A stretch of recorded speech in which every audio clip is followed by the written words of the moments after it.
can't really see me, my laptop's at a slant, because that way you can see part of my table, which is where I'm going to be working. So what you need, and of course, oh, no it didn't.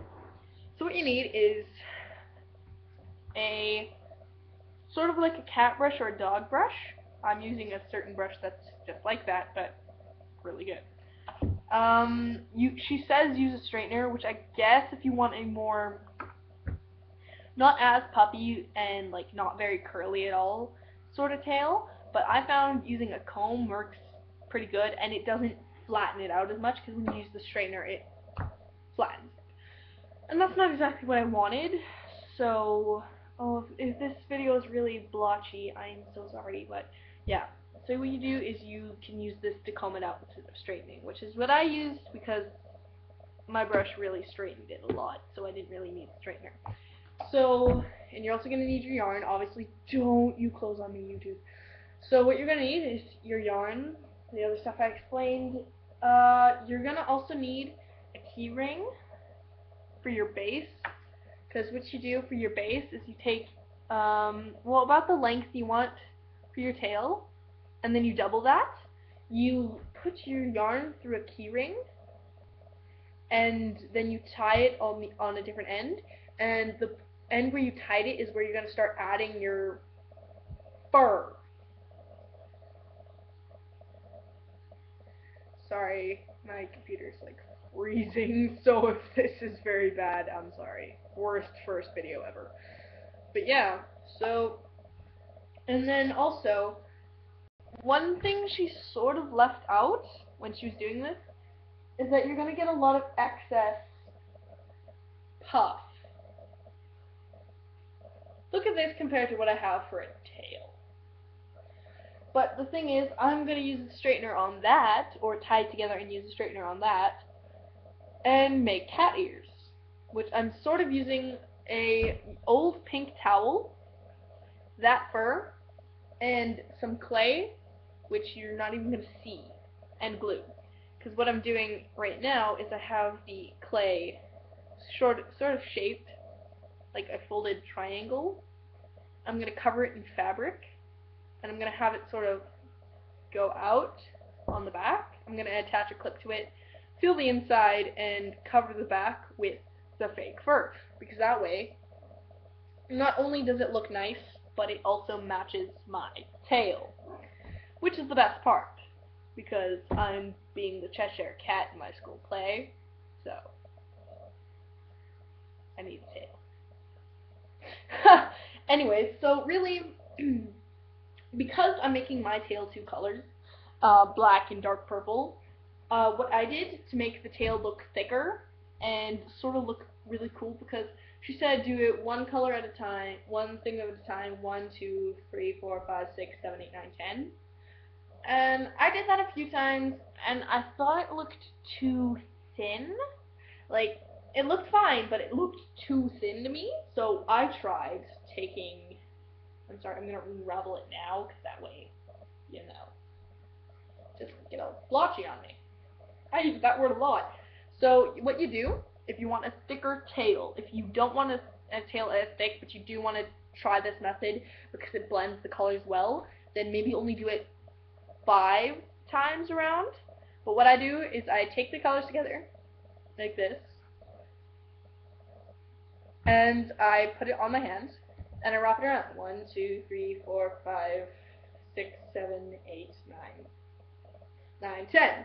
And then what you do, because you don't want to cut yourself when you're doing this, that's one thing I have experienced. What you do is you take it with the scissors and you sort of slide them in sideways with the blade sort of pointing upish.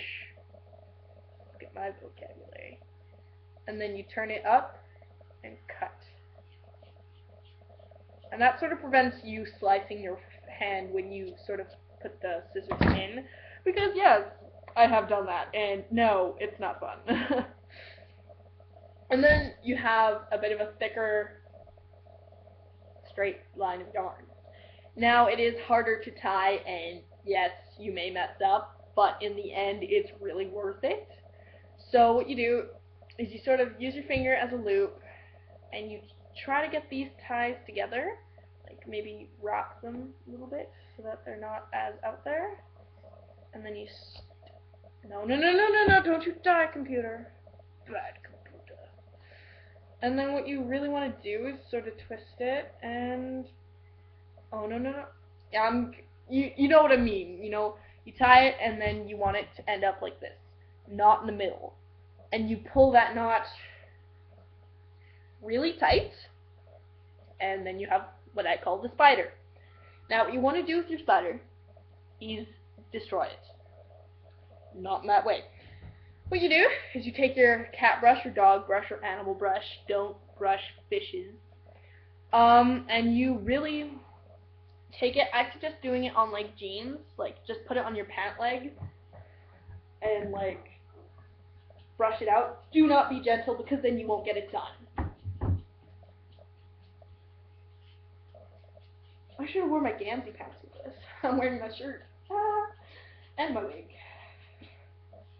And then it's good to gradually turn. Oh no. I forgot. When you're brushing it out, take one thing out. Good thing I just twisted it because then I still have this. So I'm going to continue brushing. And when it looks about right, I'm going to just show you what I already have done. Okay, this one it only has the one color. When it looks like this, all fluffy and messed up, and you have and you do the same on the other side. So you'll end up with 2 strings and this. Now what you want to do, because I don't have my straightener on hand, you want to comb it out until it looks really sort of straight. But if you don't have a good brush and it doesn't look right, and you don't mind it being thinner, then go with the straightener, you know? Doesn't really matter. Depends on how you want your tail to look.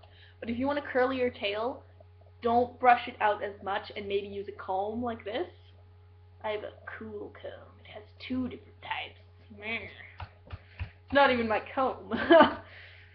And then, yeah, you really just comb it out to look nice. Oh man, there's curliness. No.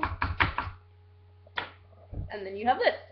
Now what you want to do, because I already started mine, you would normally start at the bottom. You don't start about halfway up. That's just weird. I really hope you didn't think that. Oh no, my Mac didn't pick that up. Oh well. Anyway, so you take this, and then you sort of tie it around the base. You don't put it through your base. You tie it around it. And then, I'm just gonna... Good thing I'm not selling this. It'd be covered in my DNA. Ha! As in Slobber. Okay, and then double knot it. Okay. Double knot it. And then you take your excess yarn. Because I started this at 9:30 in the morning, there is some yarn on here that I didn't cut off because I didn't feel like getting up and getting scissors. So, just cut that off. Oh, I found another piece. And you really just nicely cut it off carefully. And then you pick your loop up, and you hold it like that, and then you sort of push it down so that it's right on top of the other one. And then you comb it a little bit, and it usually ends up looking very nice. And you sort of gradually twist the different things so that they piece together nicely and there's no like bald spots on your tail. And it ends up really nice. Oh sweet, I've only used up 10 minutes. I can still explain the cat ears. This should be my like second video, but because I uploaded the first video and it was like a few seconds too long. Yeah, you'll look. This is a work in progress, and it's my first video, first tutorial, yay! But, yeah, I'm making it bushy so that when I'm on stage, people can actually see it, so.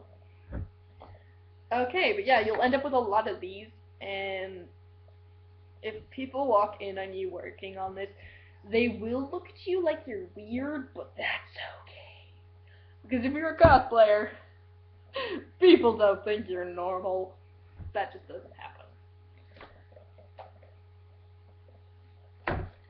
Okay, and Now what I'm doing for the cat ears is I'm sort of experimenting. Because I don't have any money to get fabric right. No, bad laptop. I don't really have enough money to get fabric right now. So, I'm using this old pink towel. And I'm going to completely cover this clay. And then what I'm going to do is I'm going to sort of glue a toothpick or something so that it goes out in the back. Oh, you can't see that. Oh. See, it sort of just stands there nicely, like a cat ear. I'm going to move it here. And then I'll show you the front. See, this is starting to dry because they were wet in my first video. But really what you do is you make a triangle the size you want your cat ear. And then but you have to make it really, really, really, really thin, because then it's not that big of an effect on, like, it doesn't make your cat ears heavy. So, what I did is I made it really thin, and then I made a sheet of clay, really, really thin, and I sort of took a black marker and traced it, and because you're covering this in fabric, it doesn't matter if you get marker all over your clay, but I kept mine nice and clean. Because this is actually leftover clay from making troll horns that didn't work out, because I'm homestuck. But yeah, so you're gonna really cut out fabric to cover the entire thing, because I'm gonna glue toothpicks on the back to make the ear thing. Yeah, this is a work in progress. Like I said, it's experimental more than anything. But once I have the back on and stuff, then I'm gonna take my straightener out on this, or maybe just sort of follow along on the spider thing, except for put the knot at the very end, brush this out till it's really nice, and then glue it onto the back. You know, just make it look really nice and furry. So yeah, that's really what I'm going to do for my cat ears, and when I finish my tail and my cat ears, I will post a video of them and explain if I did anything differently. But like I said, this is really going off a tutorial I already saw, except for the cat ears. This is just what I thought of at midnight, so yeah. What I think of doing at midnight. It's mostly about cosplay, I swear. But, yeah, so, well, I also think of the anime I recently watched. Can you tell anime is pretty much all my life? It is. Yay. But yeah, so if you have any ideas for another video for me to do, feel free to comment, subscribe if you'd like, if you want to see more videos, because they will get better. And yeah, feel free to tell your friends about how awesome cat tails are. But yeah, so hopefully these get better. Bye. Maybe next time we'll have purple eyes because of my contacts. Okay. Oh, there's a button there. Bye. And just so you know, Corona Demon Sword is actually a Facebook name, so feel free to add me, and then just send me messages if you want an idea, or to become my friend. Yay!